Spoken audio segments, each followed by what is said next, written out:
नवीन पटनायक ने हमेशा मोदी जी का समर्थन किया है केंद्र में, उस व्यक्ति को हराया है। लेकिन क्या बोल के हराया है मालूम है?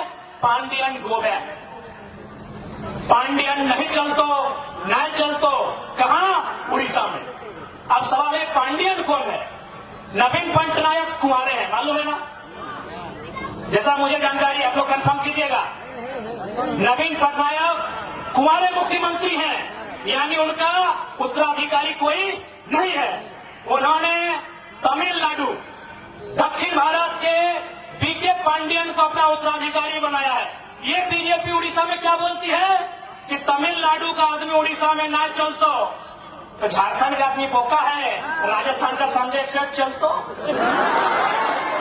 है। बीजेपी, झारखंड की जनता को इनका दोहरी नीति जानना चाहिए। जो बीजेपी के भक्त हैं, आपको समझना चाहिए, यही बीजेपी नवीन पटनायक को हरा दिया, खाली इतना बोल के कि पांडियन उड़ीसा में नहीं चलेगा। पांडियन कौन है? तमिलनाडु का शख्स है।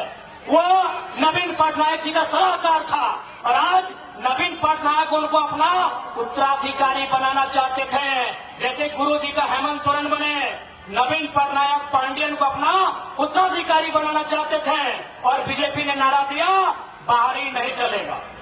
तो जब उड़ीसा में बाहरी नहीं चलेगा, तो झारखंड अली बाबा का ढाबा है या छत्तीसगढ़ का सीएम काहे चलेगा? यहाँ माननीय रघुवर दास काहे सीएम बने? ये बीजेपी से सवाल होना चाहिए। यही बीजेपी उड़ीसा में क्या कहती है? Pandian go back. पांडियन उड़ीसा में नहीं चलेगा।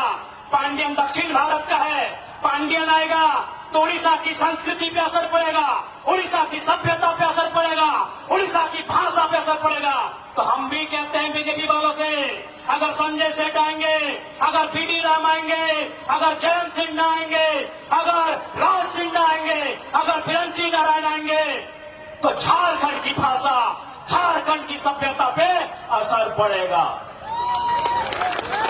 असर पड़ेगा झारखंड की परंपरा पे। इसलिए माननीय हेमंत बिस्वा जी, मैं ये संदेश आप तक देना चाहूंगा। मैं तारीफ करूंगा आपकी, आप बहुत कुशल राजनेता है, आप बहुत ही माहिर खिलाड़ी हैं राजनीति के। आपने लोबिन हेमराम जो कहते थे कि जब तक गुरु जी जिंदा है गर्दन कटा देंगे लेकिन जेएमएम से नाता नहीं तोड़ेंगे, आपने उस शख्स को फोड़ा है, आपकी तारीफ है। लेकिन सवाल है कि उड़ीसा में आपकी बीजेपी नारा लगाती है पांडियन गो बैक, तो झारखंड में संजय सेठ का वेलकम क्यों? झारखंड में संजय सेठ का वेलकम क्यों? झारखंड में संजय सेठ राज्य मंत्री केंद्र में क्यों? ये झारखंड की जनता भारतीय जनता पार्टी से सवाल पूछती है। मैंने हम लोग धोखा है, हम लोग बेवकूफ है, हम लोग को जानते ही नहीं है। इसलिए सावधान रहिए। जेएमएम कांग्रेस के गठबंधन से भी और बीजेपी आजसू के गठबंधन से भी सावधान रहिए। एक निक केवल लूटिया खातिर झारखंड में अपनी सरकार बनने का काम करो। और हम तारीफ तो आपकी ये भी करेंगे विश्वास जी कि आप इतने माहिर खिलाड़ी हैं। अभी हमारी देवंती जी कह रही थी कि अभी एक नवजात पार्टी, बिल्कुल अभी हम लोग नवजात पार्टी है और उस पर आपकी नजर है। मीडिया वालों से बहुत अच्छा मीटिंग कर रहे हैं, पैकेज भी अच्छा दे रहे हैं, बहुत माहिर खिलाड़ी है माननीय विश्वास जी। आपकी इस कुशलता का हम तारीफ करते हैं। आप इतने माहिर खिलाड़ी हैं कि एक नवजात पार्टी जयराम महतो के नेतृत्व में झारखंड लोकतांत्रिक क्रांतिकारी मोर्चा के खिलाफ भी आप बहुत साजिश कर रहे हैं। चलिए, स्वागत है। आपकी साजिश हमें कमजोर नहीं करेगी, दुगना मजबूत बना के हमें सामने लाएगी। अब तो कमाल का आपने पैकेज दिया है भाई, ये जो सोशल मीडिया है कमाल का पैकेज दिया है। आदरणीय प्रभारी महोदय, आपकी कुशल रणनीति की तारीफ करनी होगी। लेकिन याद रखिएगा, आप झारखंड के लोग आपसे सवाल करेंगे, उड़ीसा में पांडियन गो बैक, झारखंड में संजय सेठ का वेलकम, कैसे? इसका आपको उत्तर देना होगा प्रभारी महोदय। इन लोग केवल झारखंड को बेवकूफ समझ लिया है कि झारखंड को कुछ नहीं आता। सही में हम लोग इस बात को मानना भी होगा कि हम लोग थोड़ा सा कभी कभी बेवकूफी वाला काम भी करते हैं। आज तो हमें क्या बतला जाए, अभी झारखंड के नौजवान, झारखंड के पढ़ल लिखल, झारखंड के शिक्षित, झारखंड के समझदार, अगर कोई भी नौजवान के पूछल जाए, वो बोल तो JPSC, CGL, clerk, teacher, TET, JTET की बात करते हो। लेकिन आपको मालूम है पैसा कहां है? पैसा एजेंसी में है, पैसा ठेकेदारी में है। आज तक आपका ध्यान नहीं गया, बड़ा बात बताने आए हैं। उदाहरण लेते हैं, आपके पंचायत से उदाहरण लेते हैं, पंचायत भवन से उदाहरण लेते हैं। झारखंड में लगभग 4,500 पंचायत भवन है। पंचायत भवन में जो बल्ब लगता है ना, जो पेंटिंग होता है ना दरवाजे का, खिड़की का, वह एजेंसी ठेका लेती है, और एक भी एजेंसी झारखंड की नहीं है। आपका ध्यान वहां है ही नहीं। अरे जिस दिन झारखंड में ये नियम बनेगा कि जमीनदाता को मालिकियत का अधिकार मिलेगा, कोयला के खदानों में, उद्योग में, तमाम जमीनदाताओं को जिस दिन झारखंड में व्यवस्था होगी कि आपको मालिकाना हक मिलेगा, अरे बीडीओ, सीओ और दरोगा की नौकरी आपको मामूली लगेगी, मामूली लगेगी। हम लोग एक बड़ा विजन के साथ राज्य में आए हैं। चलिए ठीक है, हम बीडीओ की सैलरी क्या है, चलिए गुना भाग करते हैं। क्या सैलरी है बीडीओ की? 50,000, 50,000, 12/5 यानी 6 लाख, सालाना 6 लाख ना, सालाना 6 लाख। एक बीडीओ कितना दिन नौकरी करेगा? 30 साल। एक साल में 6 लाख, 30 साल को गुना कीजिए, कितना?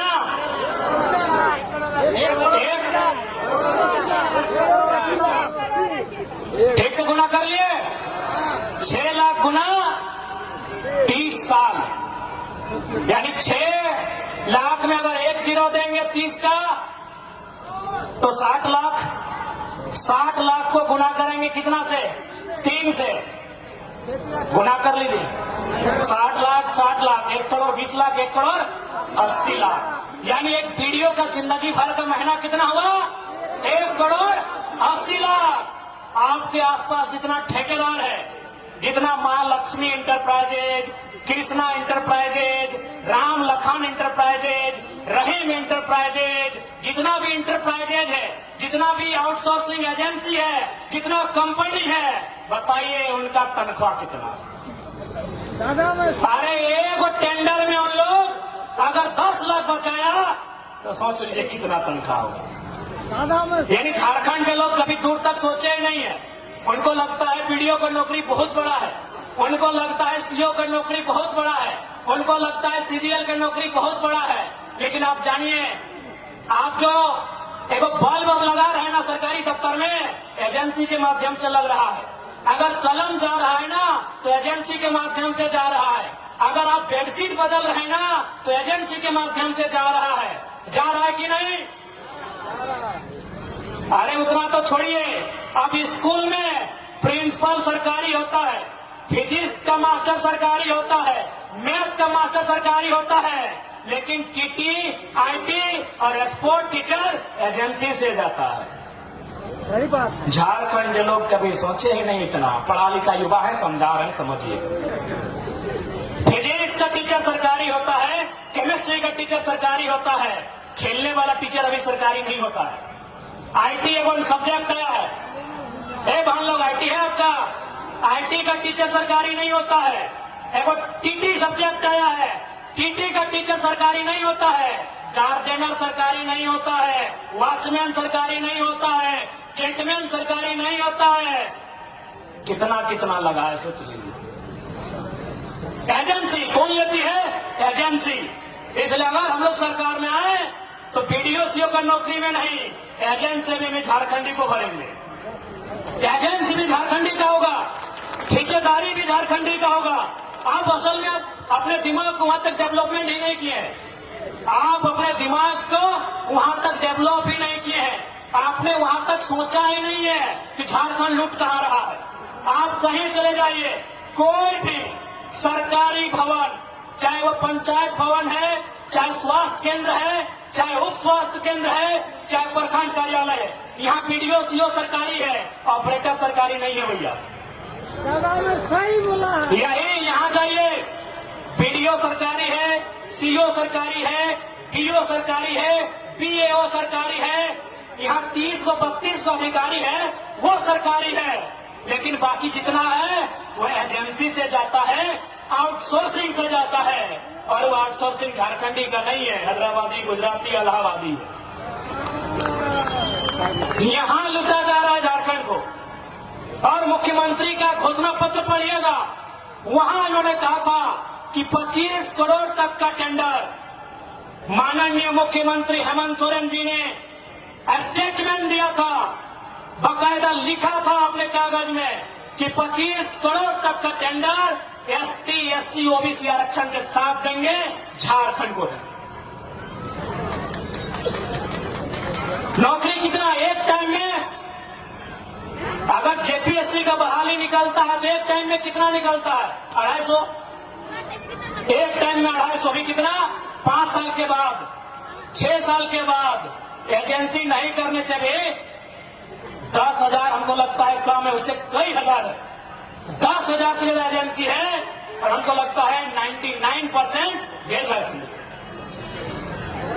आप कहीं चले जाइए, आप कहीं चले जाइए, जो सरकारी भवन है, चाहे वो पंचायत भवन है, चाहे कोई स्वास्थ्य केंद्र है, चाहे प्रखंड कार्यालय है, चाहे जिला कार्यालय है, चाहे जज का ऑफिस है, जज का ऑफिस में पीपी सरकारी होता है, लेकिन बाकी जो इधर उधर आता है वो आउटसोर्सिंग कंपनियां देती है। ये बहुत बड़ा विषय है, लेकिन झारखंड का कभी ध्यान ही नहीं गया है। यही तो सेटिंग होता है, यही तो सेटिंग होता है। पैसा तो यहाँ है, पैसा यहाँ है। सरकारी नौकरी में उतना पैसा नहीं है जितना यहाँ ठेकेदारी में, आउटसोर्सिंग में, एजेंसी में है। बताइए वहां कितने झारखंडी है? इसी भीड़ में बताइए कितने लोग एजेंसी के ऑनर हैं? कोई नहीं। इस भीड़ में कितने लोग एजेंसी के ऑनर हैं?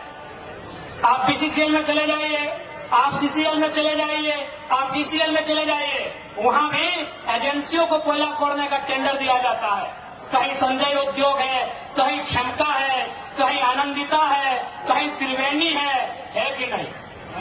एक भी एजेंसी झारखंड की नहीं है। तो झारखंड क्या झालमुड़ी बेचने के लिए, क्या झारखंड कच्चा बादाम बेचने के लिए हमने लिया है?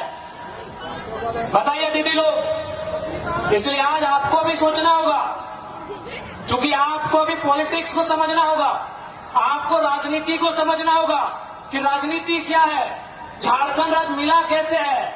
आपके बाप दादाओं ने संघर्ष किया है, आपके बाप दादाओं ने गोली खाया है, तब जाके झारखंड राज्य मिला है। इसी रोड में अभी जो हम लोग टाटी सिलवे के रोड में आए हैं, हमको लगता है नहीं तो 4 या 5 झारखंड आंदोलनकारियों की प्रतिमा है कि नहीं? एक रोड में 4 को 5 को आंदोलनकारी है, तो ऐसा ऐसा रोड 1000 को है। यानी कितना लोग जान दिया है, कितना लोग बलिदान दिया है, कितनी माओं का गोद उजड़ा है, कितनी पत्नियों का मांग का सिंदूर उजड़ा है, तब हमें झारखंड मिला है। और झारखंड अगर संजय सेठ चलाएगा तो तकलीफ भी होगा और गुस्सा भी आएगा, तकलीफ भी होगा और गुस्सा भी आएगा। क्या गलत बोल रहे हैं? इसलिए जिनको मेरा भाषण कड़वा लगता है, ज्यादा नहीं 6 महीना घूमिएगा गांव गांव, 6 महीना घूमिएगा टोला मोहल्ला, तब आपको मालूम चलेगा क्या अन्याय हुआ है हमारे साथ। आज बगल में केतन सूद का डैम है, कितना गांव उजड़ा होगा? 30-40। वहां जो काम कर रहे हैं वो कहाँ के हैं? ये कौन सा व्यवस्था है? गांव हमारा, खेत हमारा, खलिहान हमारा, और आज हम कटोरी लेके भीख मांग रहे हैं। यही उषा मार्टिन यूनिवर्सिटी है, उषा मार्टिन फैक्ट्री है, यही मेगा फूड है, और यही बाबा रामदेव का ढोंगी चरित्र भी है। ठीक है, बाबा है तो हम क्या करेंगे? 1 रुपया डिसमिल जमीन खरीदा जाता है? सुनिए झारखंड वासियों, मैं एक कड़ा बात आपसे बोल रहा हूं, शायद आपको बुरा लगे, भगवान भी अगर जमीन मांगे तो मत दीजिएगा।